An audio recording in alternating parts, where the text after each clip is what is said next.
तो हमारे बड़े बुजुर्गों और संत महात्माओं के समय में आजकल जैसी चिकित्साएं सुविधाएं उपलब्ध नहीं थी। वह इस घास फूस और जड़ी बूटियों के सहारे स्वस्थ और निरोगी रह करके दीर्घायु हुआ करते थे। आज हम आपको एक ऐसी जड़ी बूटी के बारे में बताने जा रहे हैं जिसका कि हमारे हिंदू धर्म में बहुत बड़ी मान्यता बताई गई है। जो आप हमारे हाथ में देख रहे हैं ये दूब घास है। इसको दुर्वा घास भी बोलते हैं और इसको अंग्रेजी में बरमूडा और इसका वैज्ञानिक नाम सिनोडोन डैक्टिलान है। हमारे पुराणों में ऐसा उल्लेख मिलता है कि समुद्र मंथन के दौरान निकला हुआ अमृत इसी दूब घास के ऊपर रखा गया था, जिसके कारण इसमें अमरत्व गुण आ गया।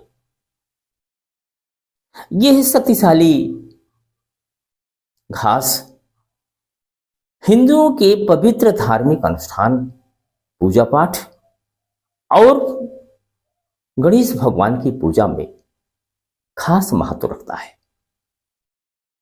यह शक्तिशाली घास विपरीत परिस्थितियों में भी जब अत्यंत गर्मी पड़ने लगती है उस समय भी ये भूमि से नमी और हवा को अवशोषित करके पल्लवित बनी रहती है।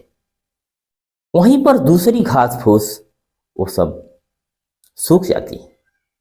इस अद्भुत जड़ी बूटी में प्रोटीन, विटामिन और मिनरल भी पाया जाता है।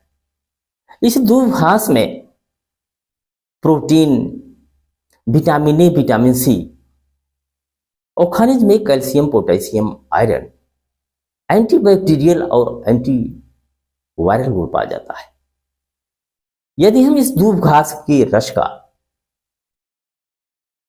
व इसका पाउडर बनाकर के हम खाली पेट पीते हैं तो हमारी आंख की रोशनी को ये बढ़ा देता है।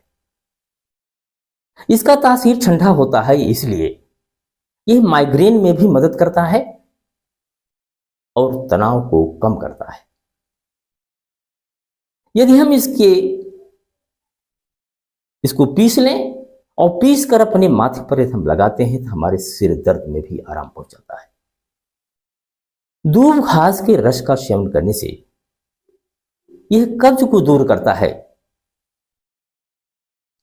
पेट की गर्मी को शांत कर देता है, एनीमिया रोग दूर करता है और शरीर की रोग प्रतिरोधक क्षमता को बढ़ा देता है। दूब घास का रस पीने से ब्लड शुगर कंट्रोल में रहता है और डायबिटीज में लाभ पहुंचाता है।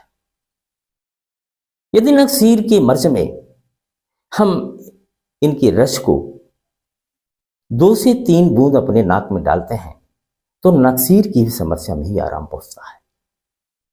इसी तरह से हम दूब के रस का मिश्री के साथ मिलाकर के यदि हम सेवन करते हैं तो पेशाब से खून आने की समस्या में भी आराम पहुंचता है। आप इनके गुणों को अच्छी तरह से समझकर वैद्यक रीति से इनका सेवन करें, स्वस्थ और निरोगी जीवन जिए।